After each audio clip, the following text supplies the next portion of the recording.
Monsieur Ngario, bonjour. Bonjour madame. Alors, vous êtes responsable de News Basket Bay Africa, un média en ligne accrédité par la FIBA, l'Euroleague et la NBA. On peut dire que vous n'êtes pas novice dans le métier. Oh, c'est... Quelle question. Ça fait des années de travail. C'est vrai que je ne suis pas un novice dans le domaine du basket mondial, mais le chemin a été lent. Le parcours a été assez exceptionnel. J'ai connu de bas et de haut, donc des moments difficiles, des merveilleux moments également qui me sont restés gravés. Mais le chemin a été lent pour en arriver là. Donc aujourd'hui, notre média compte de nombreux fans à travers le monde entier, surtout l'Afrique, y compris la diaspora, les Africains qui vivent en Europe, aux États-Unis, partout dans les 4 coins du monde, nous suivent à temps réel, mais ça a été un long chemin. Et pouvez-vous nous dire d'où vous êtes venu cette passion-là du basket? Cette passion, ça date d'il y a longtemps. C'est à travers mon père, qui n'est plus de ce monde, qui a été, lorsque j'avais l'âge de 7 ans, on était à Berbérati, c'était une ville, une préfecture de la République centrafricaine qui est située vers la frontière de la République centrafricaine avec le Cameroun. Et mon père, à ce moment-là, il était président d'un club de basket qui s'appelle Sacré-Cœur. Donc ce club, avant de disputer tous leurs matchs, faisait la veillée à la maison. Et si bien qu'on allait également les regarder jouer. Donc cette passion, ça a démarré là.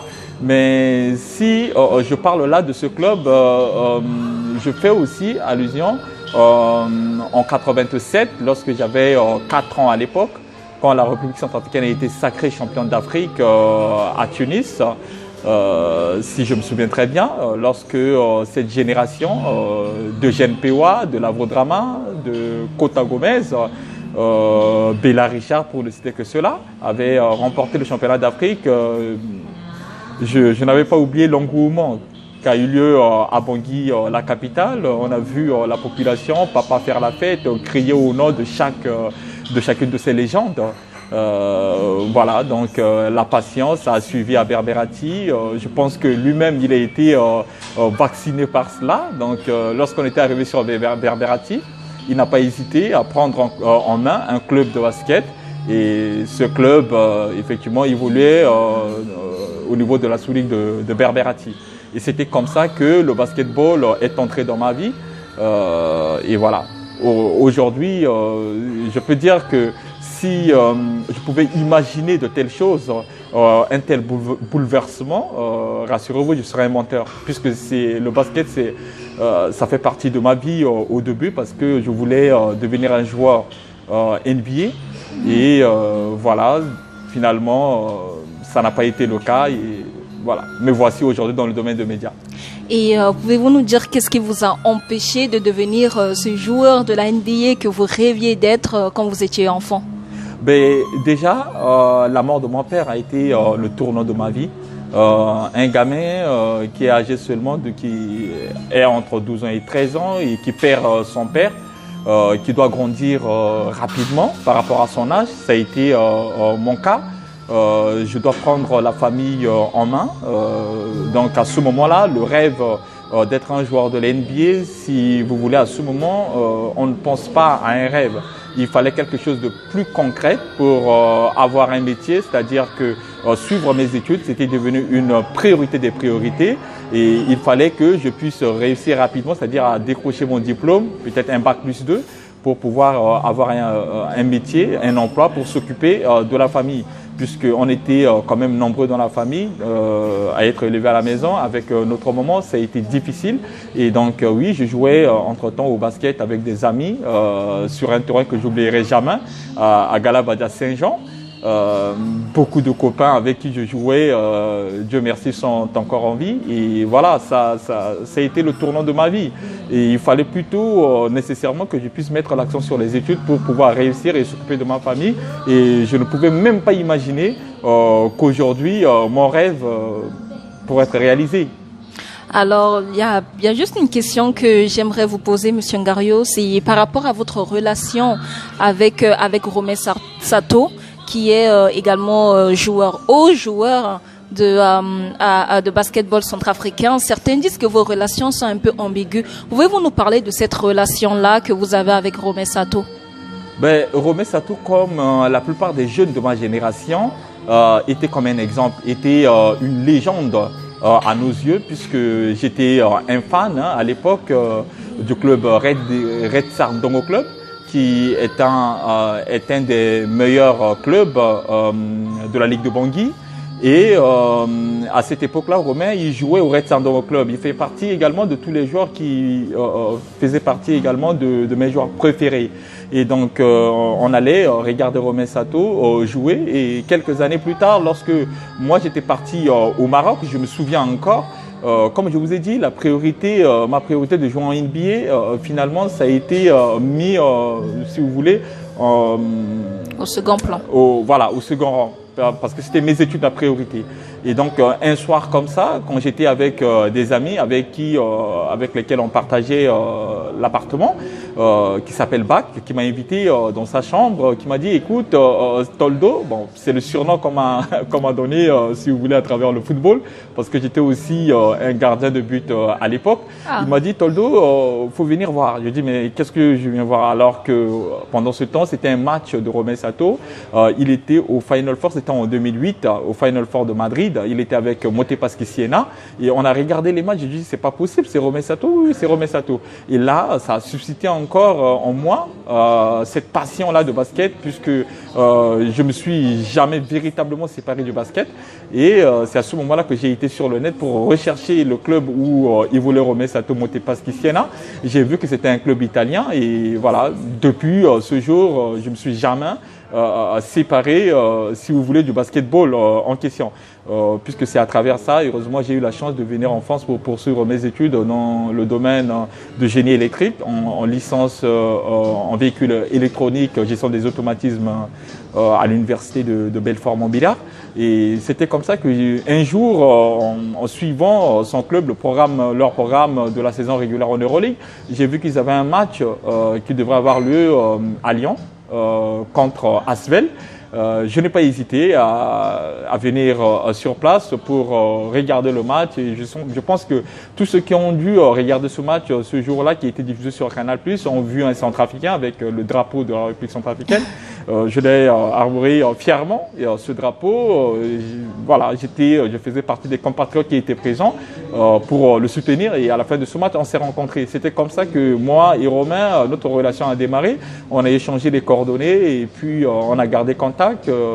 Ensuite, lorsqu'il a signé au Panathinaikos Athènes, au moment du Final Four, avant même le Final Four, il a eu on va dire, conversation téléphonique entre nous deux. Je lui ai dit, Romain, je pense que beaucoup de Centrafricains te suivent, beaucoup d'Africains te suivent à travers le monde, mais sauf que la langue grecque, sans pour te penser, c'est quand même assez difficile par rapport à la traduction, si bien que beaucoup de personnes ne savent pas, n'ont pas de nouvelles, n'ont pas des informations sur toi. Ah oui. Est-ce que penserais-tu qu'il serait temps que je puisse m'en charger pour créer un site web qui pourrait informer le public centrafricain, en particulier en général le public africain sur toi, puisque tu fais partie de l'icône du continent. Et c'était comme ça qu'il a accepté l'idée. Donc j'ai pris en main ce site web dont j'ai financé de mes propres moyens. Et ensuite, j'ai commencé à informer le public centrafricain. Personne ne s'attendait à ce que ça prenne une dimension. Et c'est ce qui s'est passé. Ça a pris une dimension assez énorme. Il y a eu un engouement général autour de ça, puisque à la suite, il a été sacré champion de l'Euroleague avec le Panathinaikos à Barcelone. J'ai été invité par Maurice Beina. Et c'était comme ça, Maurice Beina, qui est l'actuel DTN de l'équipe nationale centrafricaine. C'est là où j'ai croisé Maurice Beina à Barcelone. D'accord. Et qu'en est-il de ce site à l'heure actuelle? Ce site, justement, si vous voulez, on ne peut pas parler de ce site, on ne peut pas parler de News Basket Bay Africa sans évoquer ce sujet. Parce que quelques semaines, juste une semaine dans mon souvenir, après, lorsqu'il a été sacré champion de l'Euroleague avec le Panathinaikos, j'ai reçu un coup de fil de sa part me demandant que voilà, son entourage ne voulait pas que ce site puisse donc j'ai reçu ce coup de fil dont son entourage n'a pas souhaité à ce que le site puisse continuer. Donc il m'a demandé gentiment d'y mettre fin. Et je lui ai dit, par contre, le site l'abonnement était encore en cours puisque j'avais financé de mes propres moyens. Donc lorsque l'abonnement prendra fin, j'essaierai d'enlever le site. C'était avec un pincement au cœur, puisque j'insiste sur cette explication parce que beaucoup de choses ont été dites autour de cette relation. C'est pour ça que je me permets aujourd'hui de clarifier quand même ce qui s'est passé. Et donc, par la suite, voilà, je me suis dit, lorsque l'abonnement prendra fin, je mettrai fin au site web. Entre-temps, je devrais me déplacer à Athènes, en Grèce, pour couvrir un de leurs matchs contre le Maccabi Tel Aviv en play-off de l'Euroleague. Et comme il y avait un ami que j'avais rencontré à Barcelone au moment du Final Four 2011, lorsque j'étais en pleine discussion avec Romain, il m'a présenté à cet ami et au papa de l'ami, qui était un proche du club Panathinaikos, comme quoi bon, je venais de son pays et que j'étais considéré comme un frère. Et c'était comme ça que j'ai fait aussi la connaissance de l'ami.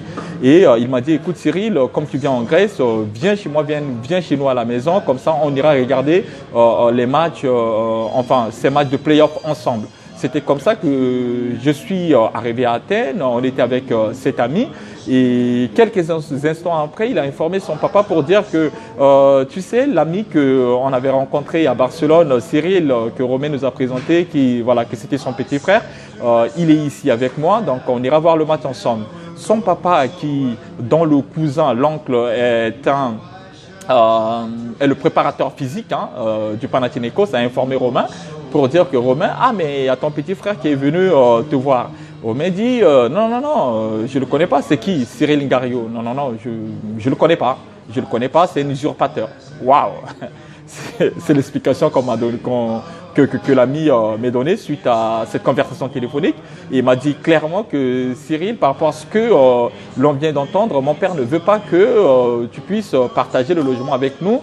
Donc voilà, je suis désolé, mais c'est pas possible puisque Romain t'a présenté, j'étais là comme témoin, mais ce qu'il vient de dire là, on est totalement surpris et déboussolé. Et désolé pour toi. J'ai dit non, il y a aucun problème.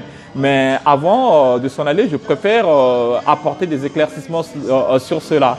Et quelques instants, il y a le papa qui arrive au bord de sa voiture, enfin dans le coffre, avec ma valise, qui me remet la valise, qui me dit, écoutez, voilà, nous sommes désolés. Je dis, écoutez, en attendant que l'on se sépare, je vais appeler Maurice Beina, si Maurice peut vous confirmer qui je suis. Et donc, cette conversation téléphonique a eu lieu entre eux, devant moi, et Maurice a été surpris de ce qui m'est arrivé, parce que j'ai failli perdre quand même ma vie, puisque quand ils ont appris les choses comme ça, il y a eu des Grecs qui nous ont entourés. Je vous assure que ça ne fait pas plaisir du tout de se retrouver considéré comme étant un sans-papier ou un usurpateur à Athènes, en Grèce. Ça ne fait pas du tout plaisir. Et voilà ce que j'ai risqué. J'ai risqué ma vie à cause de ce qui a été raconté. Donc, à partir du moment-là, vous faites quoi avec tous les sacrifices que vous avez faits pour pouvoir aider un compatriote? Soit vous abandonnez tout, soit vous vous donnez encore la force de pouvoir continuer et d'aller au sommet. Et c'est ce qui m'est arrivé. J'ai pleuré comme jamais lorsque Maurice, à la fin de cette conversation, je me suis rendu à l'hôtel et je pense que cette nuit-là, c'est même Maurice qui a réservé cet hôtel puisque moi, je ne pouvais même pas, je n'en avais même pas les moyens parce que je n'avais pas prévu cela. Et c'était comme ça que je me suis retrouvé dans cet hôtel. Je me suis dit, autant mettre fin à ce site web et mettre fin, peut-être que voilà, c'est pas ce que Dieu a voulu pour moi et il fallait que je sorte de ce monde du basket. Mais c'est tout le contraire qui va se produire puisque le lendemain matin, je crée ce média qui s'appelle News Basket Bay Africa, un clin d'œil à mon pays, à ma patrie, qui est la Centrafrique, parce que Bay Africa veut dire le centre de l'Afrique. Et c'était comme ça que j'ai bâti News Basket Bay Africa. News, bien sûr, on le sait tous, hein, que le basketball, c'est un monde d'abord anglophone, raison pour laquelle j'ai mis News Basket et puis Bay Africa par rapport à mon pays.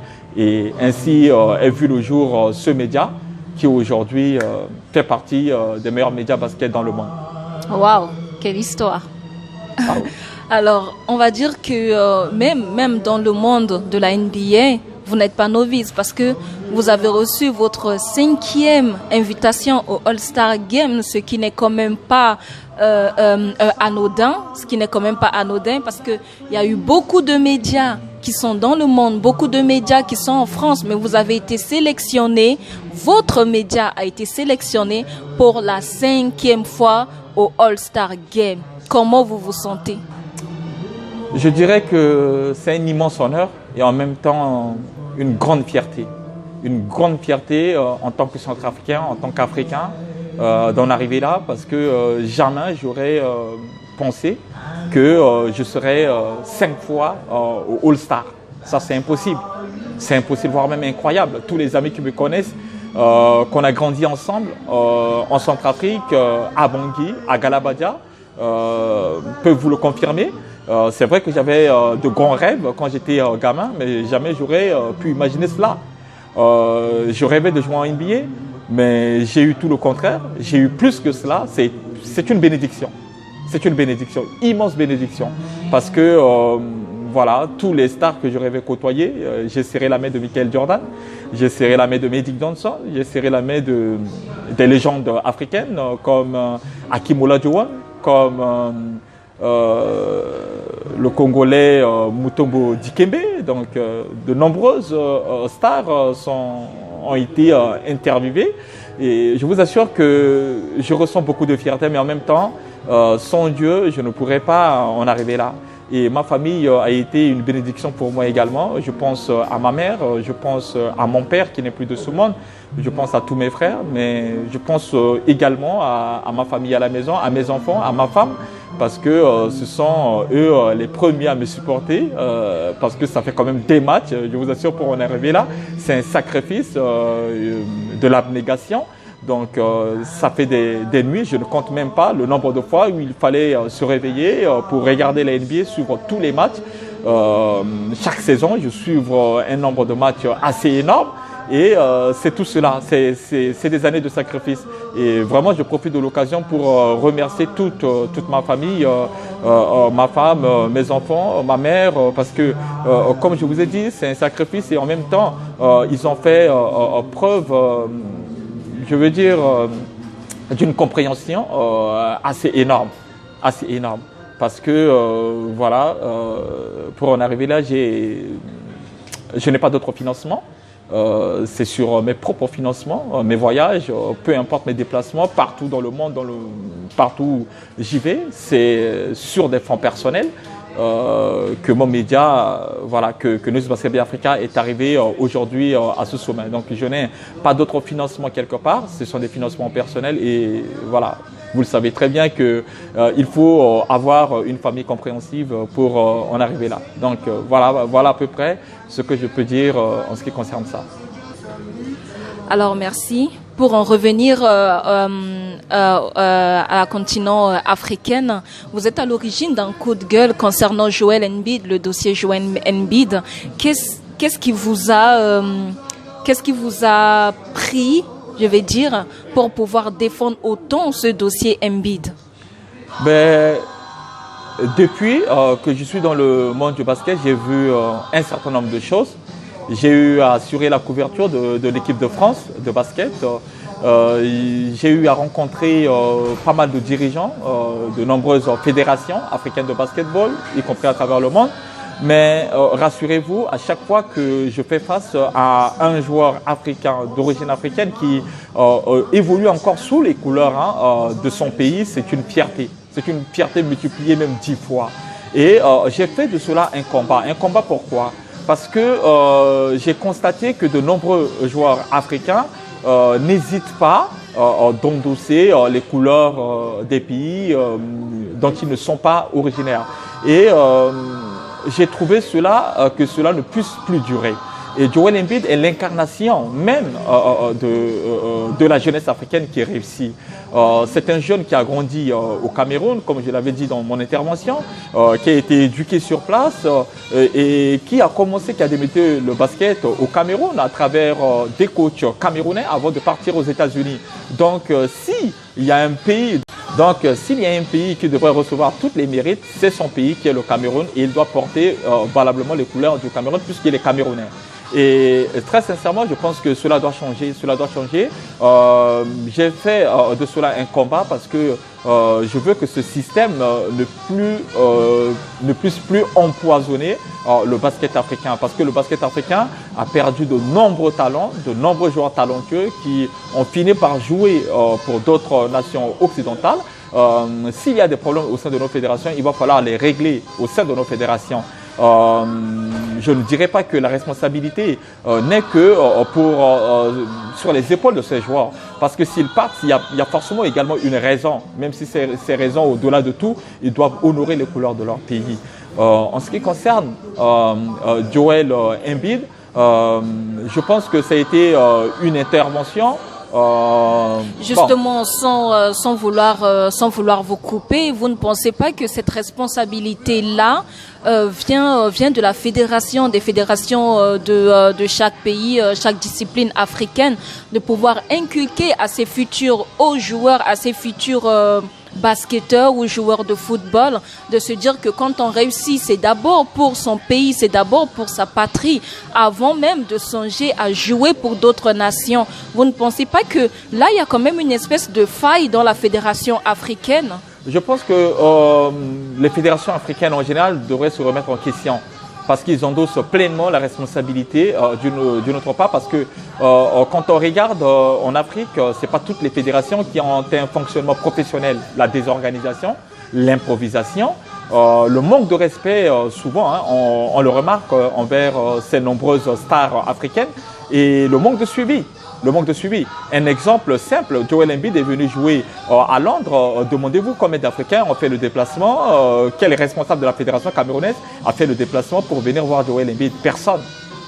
Et on s'étonne après que ces joueurs se font courtiser par les fédérations occidentales qui, eux, ont l'habitude de travailler avec une certaine déontologie, qui sont ordonnés, qui ne sont pas désorganisés, qui sont structurés. Et je pense que c'est ce que l'on demande à nos fédérations, d'être structurés, d'être sérieux, de suivre nos joueurs, de leur donner du respect. Et voilà, donc à mon avis, c'est de leur responsabilité d'une autre part, mais je le dis bien, ils n'endossent pas non plus toute la responsabilité. Parce que nos jeunes également doivent comprendre que le patriotisme doit exister. Bon, après, j'ai lu quelque part beaucoup de nos compatriotes,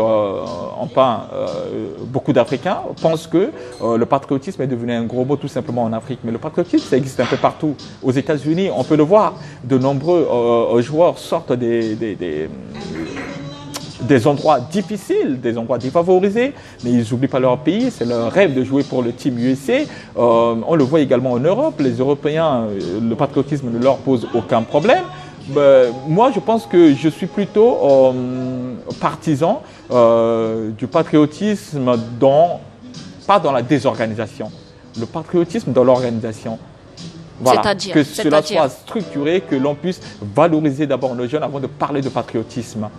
Donc voilà pourquoi nos fédérations également ont une part de responsabilité et il va falloir que les choses changent véritablement de ce côté. Et je ne sais pas si vous êtes également de ce point de vue-là, de se dire qu'il y a quand même une fossé entre les joueurs d'antan et les joueurs de maintenant. Et je parle bien des joueurs africains. Après, prenons l'exemple plus du basket. Est-ce que vous pensez que le basket d'antan n'a plus rien, ou du moins s'est éloigné du basket de maintenant? Vous savez, la différence entre cette génération et celle d'avant, c'est quoi? C'est l'esprit de sacrifice. L'esprit de sacrifice. Ceux d'avant, ils pouvaient jouer sans rien.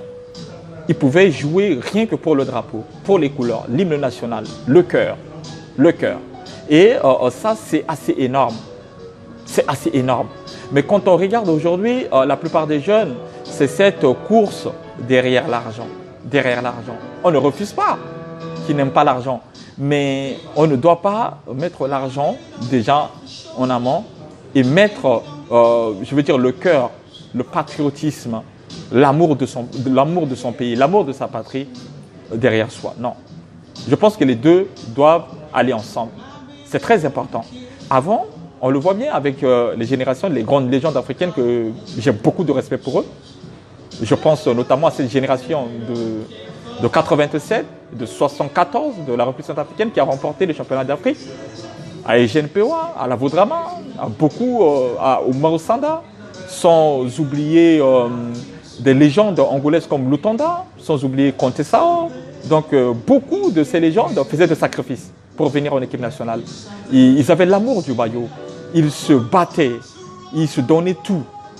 Mais aujourd'hui, je trouve que les jeunes sont tombés dans une facilité et ne veulent plus faire d'efforts et pensent que le bien-être, l'argent, c'est plutôt en Europe, au sein de ces fédérations occidentales, ils oublient leur patrie, ils oublient leur pays. Donc je pense qu'ils doivent rester en Afrique, porter les couleurs de leur pays et en même temps demander à ce que les choses changent. Parce que c'est très important. C'est facile de dire qu'il faut copier l'Europe, il faut voir ailleurs. Mais je pense que si eux-mêmes ne s'impliquent pas au sein de leur fédération, rien ne va changer. Rien ne va changer, on le voit bien. Aux États-Unis, quand LeBron James décide de quelque chose, il y a un changement. Et eux, ils en sont capables. Ils en sont capables. Ils peuvent changer les choses à la source.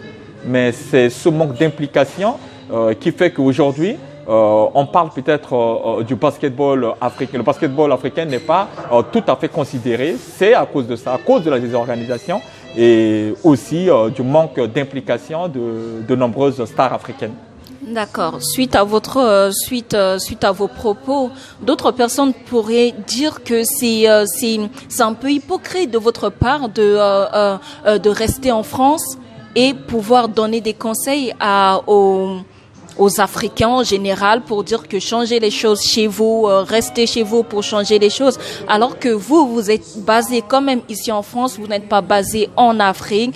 Donc, est-ce que vous avez un rêve pour l'Afrique ou un envie de pouvoir rentrer dans votre pays d'origine, à savoir la République centrafricaine, pour pouvoir changer les choses ou du moins essayer? J'ai un rêve. Ce rêve, ça fait des années que ça dure. C'est vrai, vous avez parfaitement raison. Souvent, c'est facile de dire les choses, c'est facile de critiquer, mais quand il s'agit de passer à l'acte, c'est souvent compliqué. Ça, je l'entends bien. Mais là où je vais en venir, c'est que toutes les fédérations, vous le savez, peuvent vous le dire, que des personnes comme moi, des ambassadeurs, si je peux dire ça comme ça, parce que pour arriver à penser à la réussite et surtout à fonder un projet assez solide, sans un cahier d'adresse, l'on ne peut rien faire. Et c'est là où des personnes comme moi peuvent intervenir. C'est vrai que ça fait partie de mon rêve de rentrer en Afrique, dans n'importe quel pays africain, que ce soit chez moi en priorité, en République centrafricaine, pour contribuer au développement du basketball sur le plan local. Mais le problème qu'il y a, c'est que l'opportunité, on ne me la donne pas. On ne me la donne pas. Et quand vous voyez que vous êtes considéré, entre guillemets, comme étant persona non grata ou peut-être de par mes positions, certains voient en moi trop de sérieux et trop d'honnêteté. Et voilà, ça met tout de suite un barrage sur les compétences, sur ce que l'on peut apporter pour son pays. Et je le dis encore, je suis prêt à travailler pour n'importe quelle fédération africaine pour contribuer au développement du basketball en Afrique. Donc, si je continue de faire ce travail à travers le site News Basket Africa, c'est pour aider les jeunes, aider nos jeunes en Afrique, de leur montrer que être africain, c'est-à-dire qu'on n'est pas voué à l'échec. Non, nous sommes compétents, nous sommes capables de se mesurer à n'importe qui. Nous avons les compétences, nous avons tous les bagages. Donc voilà, je l'ai prouvé en emmenant ce média-là à ce niveau aujourd'hui. Mais mon rêve n'est pas que ça. Aujourd'hui, je suis au sommet avec News Basket Africa, puisque après avoir fait plusieurs fois les finales NBA et être sélectionné 5 fois au All-Star Game, c'est vrai que quelqu'un me dira que bon, moi je suis déjà au sommet, je n'ai plus rien à prouver. Voilà, je n'ai plus rien à prouver et je n'ai plus de projet maintenant. Mon projet concerne la jeunesse africaine et je veux travailler avec les jeunes en Afrique pour leur insuffler mon expérience, pour leur dire que croyez en vous et pour ne pas tout simplement leur dire Donc voilà, c'est très important pour moi d'être aux côtés de ces jeunes, de pouvoir les aider, pas rien qu'à travers les discours, mais également de les aider, leur donner les moyens nécessaires pour contribuer à leur réussite, déjà sur le plan de l'éducation, parce que je vous assure, un basketteur mal éduqué ne peut pas être un homme digne demain. Donc il faut d'abord que cela commence par l'éducation et après on parlera du basket. Quel conseil avez-vous à donner à ces jeunes-là en Afrique qui rêveraient de jouer sous les couleurs du drapeau de la France ou des États-Unis ou de la Grande-Bretagne, peu importe, qui rêveraient de jouer sous les drapeaux étrangers plutôt que sous les couleurs du drapeau de leur propre pays? Qu'ils ne demandent pas ce que leur pays peut faire pour eux, mais qu'ils demandent ce qu'ils peuvent faire pour leur pays. C'est un ancien président américain qui l'a dit, et je pense que c'est très important. Et qu'ils puissent être fiers de leur pays, peu importe les situations. Être fiers de son pays, être fiers d'où l'on vient. Parce que, avant tout, nous sommes nés africains, on restera africains jusqu'à la fin de nos jours. Qu'ils aient la fierté de porter les couleurs de leur pays, leur drapeau.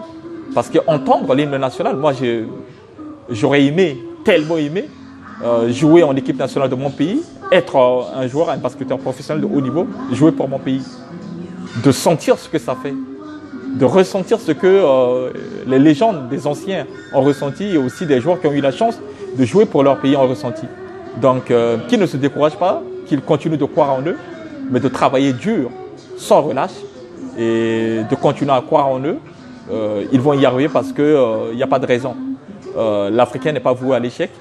L'Africain est compétent, l'Africain est intelligent, l'Africain est capable d'aller au sommet, capable de rivaliser, capable de dépasser n'importe qui. On le voit avec Joel Embiid, on l'a vu avec Serge Ibaka, on continue de le voir avec d'autres joueurs africains. Donc il faut continuer de croire en eux et de jouer surtout pour l'équipe nationale de leur pays. S'il y a quelque chose qui va mal au sein de leur fédération, qu'ils ne se mettent pas à l'écart, mais au contraire, qu'ils s'impliquent réellement pour faire changer les choses au sein de ces fédérations. Parce que je pense que rien n'est impossible. Si on se donne réellement les moyens, si on a la volonté, rien n'est impossible. Donc il va falloir œuvrer au sein de différentes fédérations pour que les choses changent, pour que les choses se professionnalisent enfin.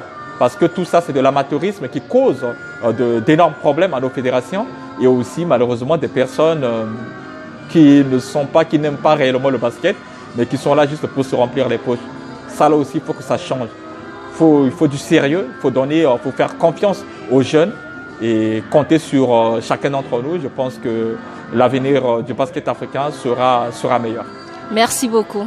C'est moi qui vous remercie, madame. Alors, c'était M. Ngario, responsable de News Basket Bay Africa. On vous remercie. Merci.